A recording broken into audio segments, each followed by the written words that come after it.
Square Enix. Square Enix! Just when you think that they've finally got their expectations in check, that they've finally got a vision and a direction, and they're on the right path. You know, they've gone through enough scenarios over the last few years, flushing millions, tens, nay, nearly hundreds of millions of capital down the bog, having fans outraged, just when you think they've done enough restructuring, just when the high times feel like they're here and there is a glorious roadmap ahead of all the things that Square Enix can produce, not just in the AAA department, but also the supplementary mid-range portfolio to complement it alongside. This latest fiscal report just derailed that and made me think that, yeah, they are back almost in square one. I mean, it's not square one, and yet it kind of is, because at the end of the day, the CEO, previous one, Matsuda, who took us down the Western path and ventures and everything with Avengers and Babylon's Fall and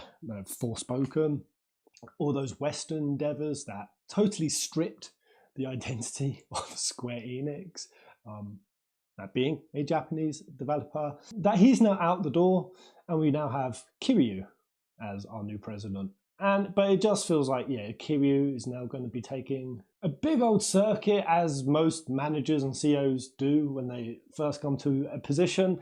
Like, it doesn't matter what the company is. When someone who comes into a new position of leadership, what do they have the incentive to do? What do they feel compelled to do in this new role?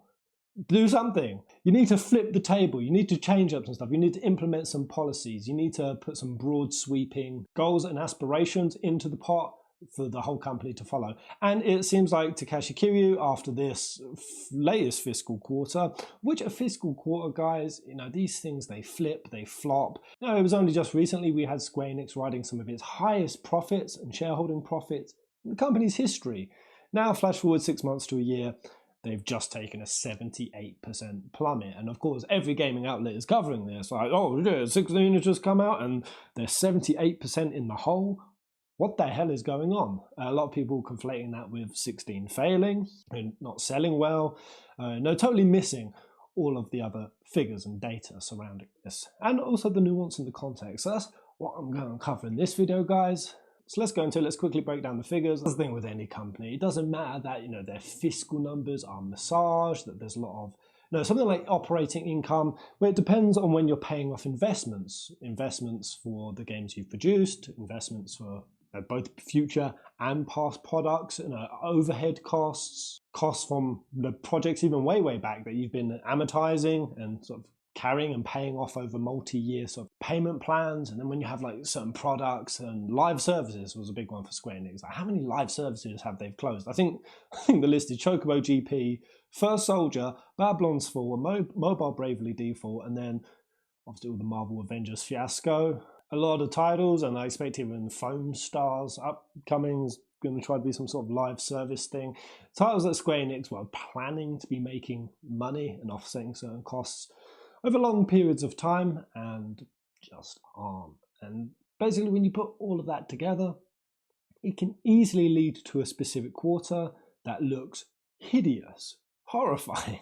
Even if other things are going well. So, I mean, for example, Square Enix's sales in this quarter that has just seen that fat, juicy over 75% dunk, 3/4 axing, sales have been up 14%. Up. So 16 has been selling. I was going to say what they were expecting, but that's the thing, they've flip-flopped on that.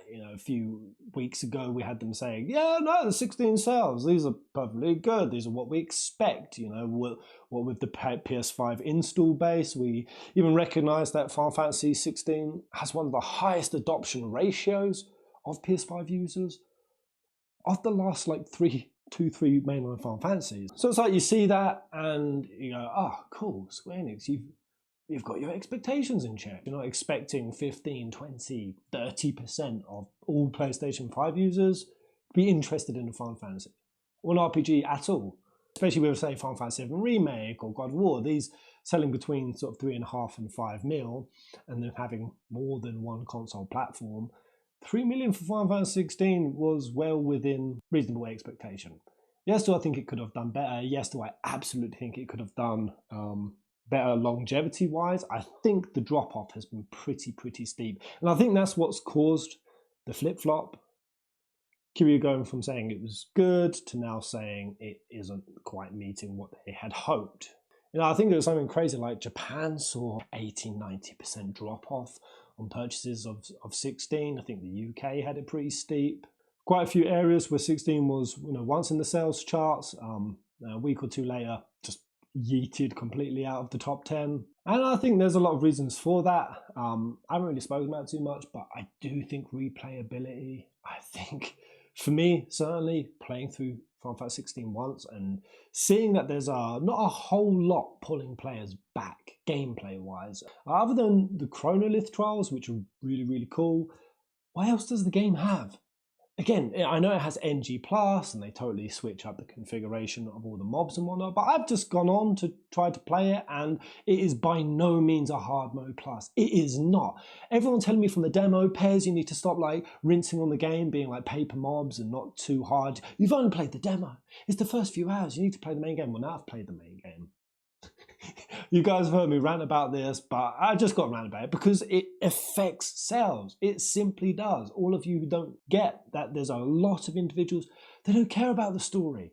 And anyone who does care about the story, they only care about the story once. Once they've got the story, they know the story, it's done for them. Very few individuals are going to play a game again and again purely for the story. There's got to be compelling, intriguing gameplay elements, pulling players back to it again, and I'm afraid to say NG Plus just is not it. It doesn't make it a hard mode. In fact, I've heard people saying that NG Plus, because you have all the icons and all the abilities, because at that point you're pumped in your leveling, that they found it easier.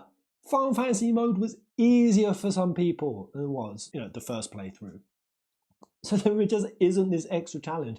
And I played a few hours of it, and that's exactly what I found, guys. That I run in and I just dunk. Fat iconic spells and everything melts. I'm gonna have to, if I want to enjoy it, go back to a no gear or no potion run like I did my first playthrough. But anyway, I don't want to dwell on that too much. It just hurts replayability. It absolutely does. There needed to be some kind of RTS or some kind of other compelling ingredient to 16, I believe, so that people, when they'd finished their playthrough, they weren't just going back to GameStop and immediately selling it and people getting secondhand Final Fantasy 16 sales, which absolutely hurt main sales, and especially in the reporting and the figures of it. Because that's the thing, this operating income slump is by no means all to do with 16 whatsoever. That is absolutely amortizing some of the 100 million flushed from Forspoken. That will be amortizing. Amortization is basically where projects are paid off over long periods of time, long installments. I absolutely think that 15 and a lot of 15 expenses were dragged out and paid off very slowly. I mean, these things can go on for years. I still would expect that even from all of those Western studios folding and all of the folded live action services, costs are coming over from that. And the fact that 16, they also have decided to pay off 16 in the first quarter. Very, very rare. I mean, that's not often that a company will do that, but they fully amortized the development costs of 16. That means that the Q1 operating income, that was down 78%, was partly due to that. Total net profits were also down 65.7%, and this all led to kind of a capitulation with shareholders dropping the price nearly 15%, which for a fairly stable company like Square Enix is rather significant. Now, I went on the share price today. It doesn't look like it's recovered. It's slowly kind of petering off down to 16%, but in terms of that, the joke, I don't know, maybe on the people selling their Square stock, because this is not a time to be selling Square stock at all, I don't think, especially with what is ahead in the roadmap, that we do know of, the 7 remake continuation, even the rumors that are flitting around about FF9 remake, or even a 10 one happening, Kingdom Hearts 4, Dragon Quest 12, and Foam Stars. Would you be selling Square stock when you know Foam Stars is on the way? On the other hand, I do kind of understand why, from a shareholder perspective, losing a little bit of faith in the company would happen, but why it would happen now. Shareholders, they're a very skittish, greedy creature, and they capitulate very easy. So they see, even in one sales quarter, which really isn't the be-all, end-all. Again, it's just a singular quarter. A certain cost carryover, they get amalgamated in a certain way. I mean, companies even sort of do quarterly dumps, which is when they know that they've been kind of juggling a lot of debt on the books at one point, and they know that they eventually need to sort of announce it and actually like play it through the company's finances, they'll just go and do it. They'll be like, okay, this is going to be a bad month, let's flush it, and then pick it up with 2, 3, 4 like quarters of good profit results. So these are absolutely just fluctuations, specifically this quarter. But I mean, we do have to acknowledge that Square Enix have wasted a lot of capital, a lot of capital over the last couple of years on these ridiculous ventures, collaborations, looking to try to appeal to audiences, and even the whole development with Luminous Engine, which, I mean, the cost of that is astronomical over the course of 15, and especially into Forspoken. God damn, Luminous is one big fat red percentile on their books. This is what their takeaway is. So Kiryu not only talking about the reason for the operating income being down because of slow adoption of the PS5.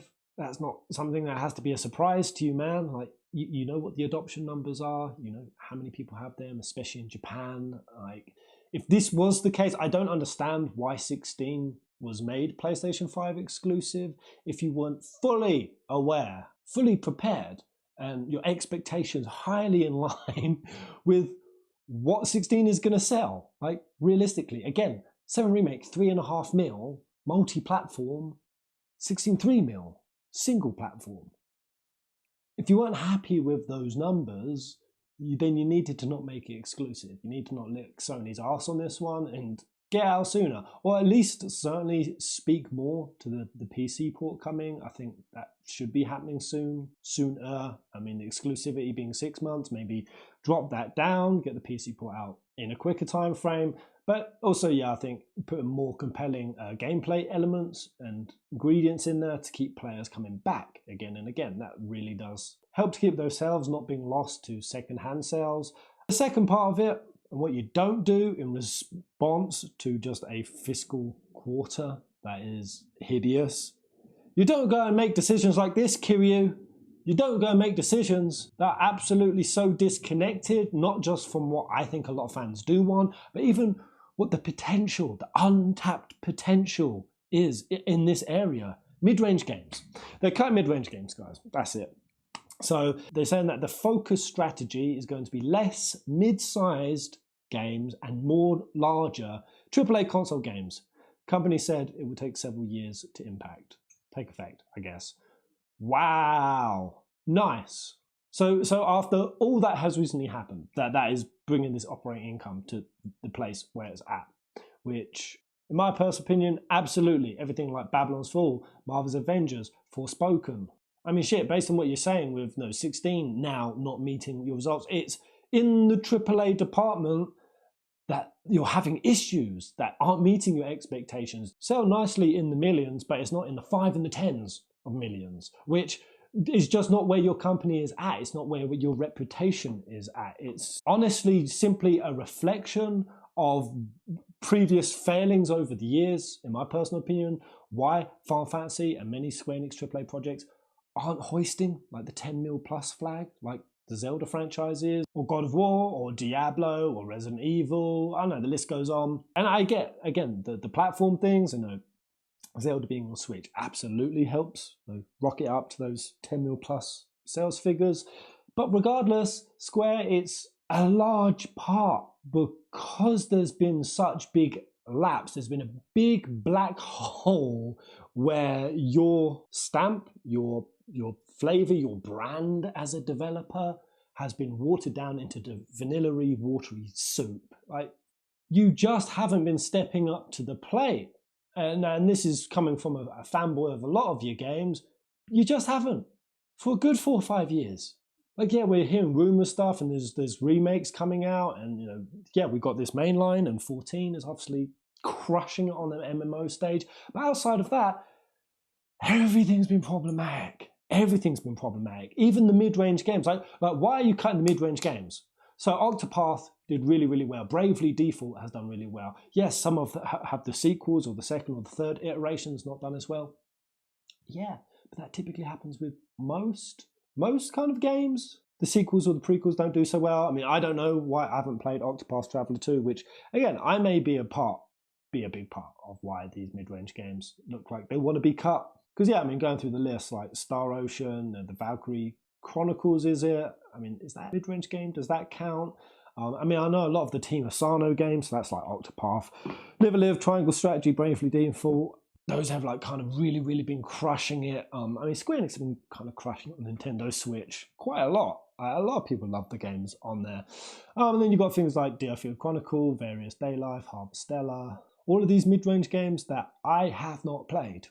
And so I understand. Like, you get some in the mid-range department and they sell $1 million. Anything around $1 million sales is bueno. It's very bueno. But truth be told, Square, those aren't what I want from Square Enix titles. They're just not. I really love Kingdom Hearts. I really want to see some more Nier. I really want something in Final Fantasy in the mid-range department. That is where you have been chronically lacking. And the fact that you're now going to cut mid-range games as a strategy, when frankly, what have we had? We had the flop that was Dissidia NT. Look at First Soldier. There was so much extra, like you didn't even put that much effort in. So much extra you could have done. We had a Final Fantasy racing game. Did we? It didn't really feel like it. It didn't really get advertised anywhere, and certainly from what I saw of it, there wasn't that much effort put into it. You just missed the mark for so many stupid and easily fixable reasons, and that's the thing. That could have been your big fighter game that kicked off and got really popular. I know you brought out, was it Tactics Ogre? No, but was that on par with like War of the Lions? It's like a really solid RTS. I don't know, where is the variety? And then just going back to like World of Final Fantasy, that was fantastic. And like, yeah, I know Tabitha's gone, so you're not going to do Type Next, but that was a fantastic mid-range entry. Why don't you try pushing the battle with something creative in that department? A new kind of mid-range Final Fantasy, one that is turn-based, one that feels classically Final Fantasy, that isn't AAA, isn't an absolute behemoth of a project. And because it's such a behemoth, you kind of need to try to appeal to both sides of the aisle. You need to do it through Final Fantasy fans who love like a lot of classic gaming elements, but now you also need it because it's such a big project to appeal to people who quite frankly don't give a shit about any of that. And you get caught in these weird middle in-between stages. And the point being with mid-range games is, in my opinion, they're not necessarily supposed to sell fantastically or amazingly on their own merit. They're kind of what support both your portfolio, but also the franchises that they represent. They keep fans intrigued. They keep their eyes and kind of their hearts and their wallets pointed towards you, Square Enix. It certainly does a hell of a better job, than leaving fans kind of silent with nothing really to enjoy in your portfolio for years and years on end. I mean, like Crisis Core, fantastic. I mean, I know we've got the reunion, but even that, you were cutting corners in certain parts. Doing a lot of the higher end detail on Crisis Core Reunion on the latter half of the game. Cut a lot on the early parts, and at least that's what I felt playing Crisis Core. It was my first time, and I could definitely see the increase in quality sort of partway through, and it just became clear where they had cut corners, where they'd been lazy. And that's the thing with your mid-range portfolio. You have been so lazy, Square Enix, so uncreative, so uninspired. It just feels like it's either a sort of half-baked sort of port slash remaster slash poorly designed kind of attempt at, what was First Soldier? That was your attempt at being Fortnite. What was Chocobo GP? Was that your Mario Kart attempt? What was Dissidia NT? That was going to be your big fight. It was going to take down the fire scene. Like, other than the success that to turn 14 into, the MMO that was a flop, OG FF14 was abysmal. And it just feels like Square Enix keep attempting to enter into different genres and areas of gaming to try to keep themselves fresh and capitalize on different tastes and different kinds of player bases, but they just miss it again and again. And for all of the titles and mid-range ones that I've played, I can easily pinpoint to the things, but there also have been some winners, like Strangers of Paradise. I love that. I think Strangers of Paradise was a fantastic entry. I mean, how did that sell? Okay, like most Square Enix games, the sales are really, really ambiguous and they're really warped, mostly just because we only usually get Japanese sales. Like, we got the 3 mil sales for 16, but in terms of longevity, we only hear about how it's doing in Japan, and Japan is abysmal. Like some of the best-selling games like Diablo and Street Fighter, I mean, they're selling in like the 5 to 20k regions. There's just, it is dead. Console gaming in Japan is so bad right now. I mean, yes, Strangers of Paradise, for example, sold 47k physical units in its launch week, making it the best-selling retail game of the week in the country. Okay, that's only a week time period. It might have been a slow week, but still 47k. Jesus. The PlayStation 5 was the 4th best selling game in Japan during the same week, with only 17,900 sold. Ranking among the top 10 best selling games of the month, it was also top 10 in the United States for the launch month of March, as well as in the United Kingdom, it was 8th.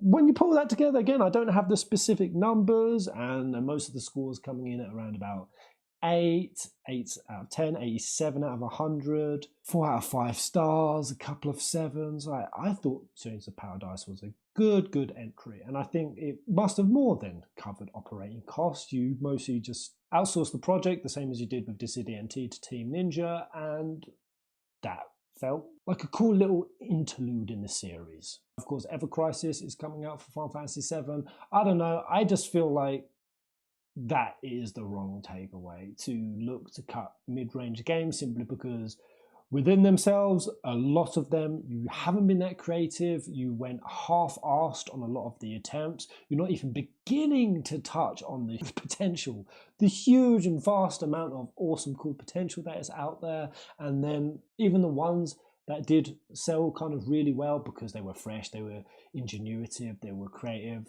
they were really fascinating, like Octopath. You try to capitalize it on it again and again and again, and then lament that the sales just aren't as good as they were the first time it came out. It feels like there's a creativity and a vision crisis going on at Square Enix, and one of the biggest things in that department, honestly, and it's what you were great for, Square Enix, it does feel like your writing has just dropped off. Your quality of story writers, of creative writing, the concepts that you point to these games, the ideas, the themes, the world building. I really felt like Square Enix, they used to be the forerunners in this department, and right now it feels like they're just keeping pace with the rest of the competition. And to me, at least, I feel like that is what the hallmark of Square Enix was, is if you played a Square game, you were going into a phenomenal world that would captivate you, intrigue you. You knew that the twists, the turns, the plot structure, the characterization, everything in the writing department with these games was solid. And now it does not feel like that. And I feel like that's what Square Enix need to go back to. And frankly, I think that's where mid-range games can really rehabilitate you in that department, because you can focus in on creating these intriguing universes and creating these off-branch titles within franchises and within certain sub-series without there being too much risk.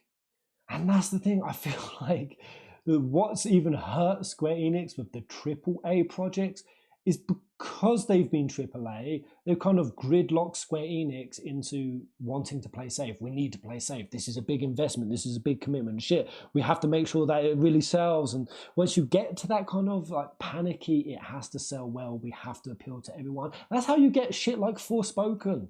That's how you end up with something like Final Fantasy 15 that was simple and simplistically presented, cutting all of the heart, the soul, the richness that was once in that project, in the Versus project, and even some of the early 15 concepts and what we knew of the story. You stripped it because you had to play, or you didn't have to. That's the thing, you didn't have to play safe. You just felt like you needed to, because that's the thing, when Final Fantasy VII was launching, your company was in the stink. 7 had all the capacity to end the company, but you pulled off something really magical there. You dug deep, you were bold, even putting it over onto the PlayStation 1. That was a bold move. What was this PlayStation thing? Who was going to buy it? They hadn't cornered the market. They had no place in the market at that point. But you took that gamble, and look how it paid off. We are so far removed from that Square Enix that even though, that was Squaresoft, this is now Enix, that even though there is a company and books to balance and quarters and margins and shareholders to appease to, which is always going to be the case with any gaming company, that despite that, you navigate it, balls, the testes to still take risks, still take gambles, to be big and brave, because that's the only thing that's going to work in gaming nowadays. You can't fall on just creating copy pastas of things that have worked for other developers, or was what the gaming climate seemed to like a year or two. Well, that's the thing, because these games, they take like 4 or 5 years to develop. That's the problem with big AAA games, is that when you start creating that title, that project, if you're going at it from we want this to sell really well, all you try to do is replicate and mimic what that gaming culture at that portion, that pocket dimension of time is, and then by the time it comes out, it's already stale. Gaming's moved on, because you're not really coming up with anything fresh. You're just trying to mimic the successes of the time, which aren't the successes 3-4 years down the line. So I think it's unfair to put all of this at the door of Final Fantasy XVI. I think it's unfair to feel like mid-range games are to blame and need the axing. I also just generally think that the way this 78% drop is being reported on and how Kiryu is reacting is totally unnecessary. And I sure as shit think that Square Enix, you need to take a sit down and try to reignite the spark that you really had as a company. And you are still demonstrating some signs of, you're just holding yourselves up with a lot of issues, right? 16, the story for that and the concept and the writing going into it was so fantastic for like 78% of the game, in my opinion. I think it dropped off towards the end, and I do think, 16 is a fantastic example. Like DMC 5 was, what year was that? Yeah, 2019. 2019, exactly that. They saw DMC 5 pop off, and that's when they started creating Final Fantasy 16, probably. They might have had a 4-year dev cycle, but you simply look to mimic combat and gameplay wise, and also, when Game of Thrones was kind of popping off in circulation, it's kind of how you influence the writing. I don't like it, but it's just objectively true. And I just think that you're trying to look at all these different mediums, DMC 5, Game of Thrones, these things that are doing well in the West, and then you're just trying to create games off the back of it in the Final Fantasy franchise. And it's like, stop. The phenomenal successes of 7, 8, 9, 10, they did not come around from mimicry. It's because you were being genuinely creative. You were being genuinely organic, authentic, and creating good shit. Good shit. And you can still do it. And I want some of that in both the AAA and the mid-range department. I think that is the sensible thing to be doing. They both have their pros, they both have their cons. One's riskier, one will sell far, far higher. The other will be, I don't know, maybe wiping its face or just making a modicum of profit. One of them has the potential to utterly destroy the reputation and the image of a franchise. The other one, a lot of people can go, okay, yeah, they were sort of pushing the boat out there. Like, yeah, if Strangers of Paradise had been Final Fantasy 16, you would have ruined the entire franchise. But it's because of the mid-range. It's like, yeah, you're experimenting, you're trying something else. And through that you can get a lot of feedback and direction, as well as kind of keep fans interested. Anyway, I've waffled enough, guys. Just thought I'd give context to all of that fiscal reporting. That pretty spicy. There's some pretty spicy details in there. But let me know what you guys think, specifically on the mid-range games department. Do you guys go to Square Enix for the mid-range titles? Are you happy that they're just going to be focusing on AAA predominantly now? Let me know in the comment section below. And I'll see you on the next video. Goodbye.